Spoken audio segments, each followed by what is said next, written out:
Friday maths tutorial for the 26th of February. We're looking at a timetable for your typical day, and we're going to be using the 24-hour digital clock to show the time, the different times that you do things. So digital is when you see, the numbers and then dot dot and then more numbers. Analog is where you see an actual clock face showing the time. So analog is a clock face, digital is when the numbers are just written down like this. So for the 24-hour clock, just to show you, I have them done here. If I make this bigger and I move it over, maybe I'll make it smaller and move it over. Okay, you can kind of see that there. I've done the AM times first of all. So for the 24-hour clock, if it says 00, so there's no AM or PM written for 24-hour time. That's only for like the analog time written down like that. So 0000 is midnight, 12 midnight, 12 AM. Okay, ante meridian, so before midday. Then 1 AM is written like this, 2 AM, 3 AM, pretty similar still, 4 AM, 5 AM, 6 AM, 7 AM, 8 AM, 9 AM, like when you go to school, 10 AM, 11 AM when we have a little break. And then where the red numbers come in is when it changes. So there's 12 midday. So that's how we write 12 midday in the analog time. We say PM because it's post midday, and that's 12 midnight. We do AM. So that's how we know the difference on an analog clock. We say AM or PM. The difference between on 24-hour clock is that midnight is all zeros, whereas 12 is the midday time on a 24-hour clock. And then the numbers continue. So it's like you're counting up from 0, 1, 2, 3, 4, 5, 6, 7, 8, 9, 10, 11, 12. So then 1 is 13, 2 is 14, 3 is 15, 4 is 16, 5 is 17, 6, 18, 7, 19, 8, 20, 9, 21, 10 is 22, 11 is 23. And then what's 12 midnight, you ask? Well, it goes back to this one again. It goes back to being AM. So the first half of the day from midnight all the way to just before midday is AM times, and then from midday all the way through the afternoon and the evening time into night time just before midnight is PM. So you have to say, how long do you take to get ready in the morning? Okay, so you're going to give me kind of the average time that you get up when you finish your breakfast. Think about this as a normal school day. When do you leave the house, to get on the bus if you take a bus, or if you're getting a lift? So again, picturing before Christmas time, and hopefully on the 15th of March, we'll be back to that.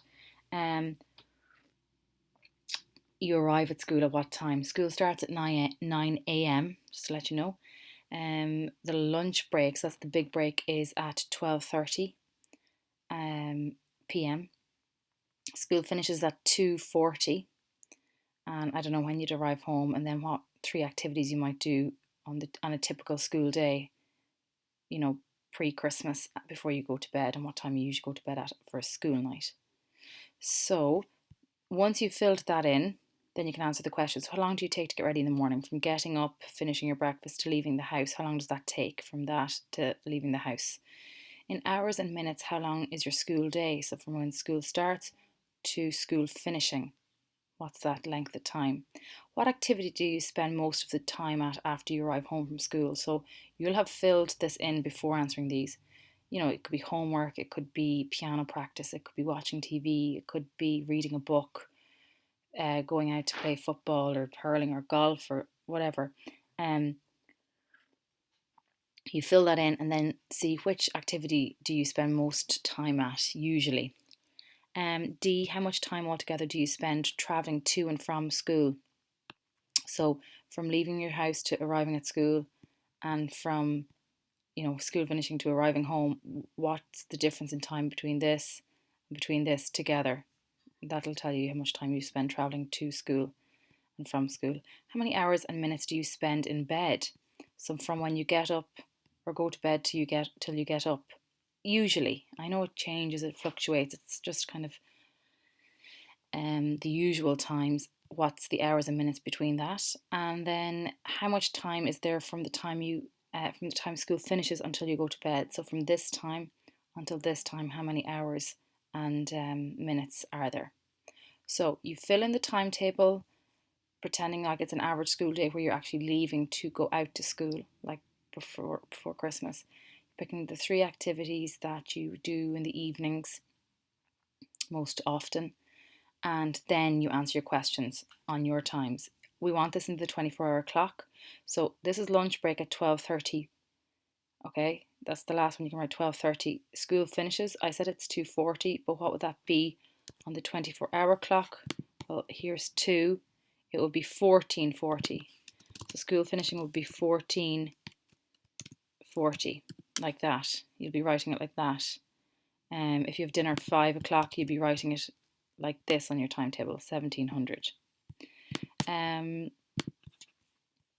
you're coming down to this bus timetable for Cork to Dublin Airport route. So you have the departure time. So leaving Cork City at this time and it arrives at Dublin at this time. It's a direct bus, okay, because there's no stops, I'm guessing. That's why there's no times here. Bus 2 leaves Cork at this time, but it stops in Fermoy, another town in Cork. It stops in Cashel, which is in Tipperary. It stops on O'Connell Street in Dublin, and then it goes to the airport at this time. So it's the same bus that's doing all of these stops. Same with bus 3, bus 4 skips O'Connell Street, and bus 5. Why do you think the times are shown in the 24-hour clock system? Why do you think that? Why is it not AM and PM, or is there anything there that might cause confusion? B, how long does bus 1 take to complete the journey? So from leaving to arriving. C, how long does each of the other buses take to complete the journey? So see that. Which is the second fastest bus to complete the journey? The second fastest one. Why do you think that bus 4 does not go to O'Connell Street in Dublin? Number F, or part F, why do you think the first bus does not stop on the way? Why does it not stop? Why do we have those types of buses? G, Sam's flight leaves at 15:35 or 37. Apologies. He needs to check in 2 hours before departure. So 2 hours before this departing time, he needs to be at the airport. He lives in Cork City. What is the latest bus he should take? Okay, so if this time, for example, was 12 o'clock midday, he's checking 2 hours before that, which is 10 a.m. So I'd be looking and seeing, right, what's the latest bus he can take from Cork? Can't take that one because it's past 10 a.m. This one is the latest one. It's the closest to 10 a.m. without being after 10 a.m. And then H, April took bus 5. Her flight departs at 20:17. How long has she to wait in the airport before departure? So that's when she arrives at the airport till this is the time she's departing. What's the difference there? Challenge. Priscilla is travelling from Cork City and wants to check in 2 hours before her flight at 17:15. She already knows there will be a 25-minute detour. Which is the latest bus she could take?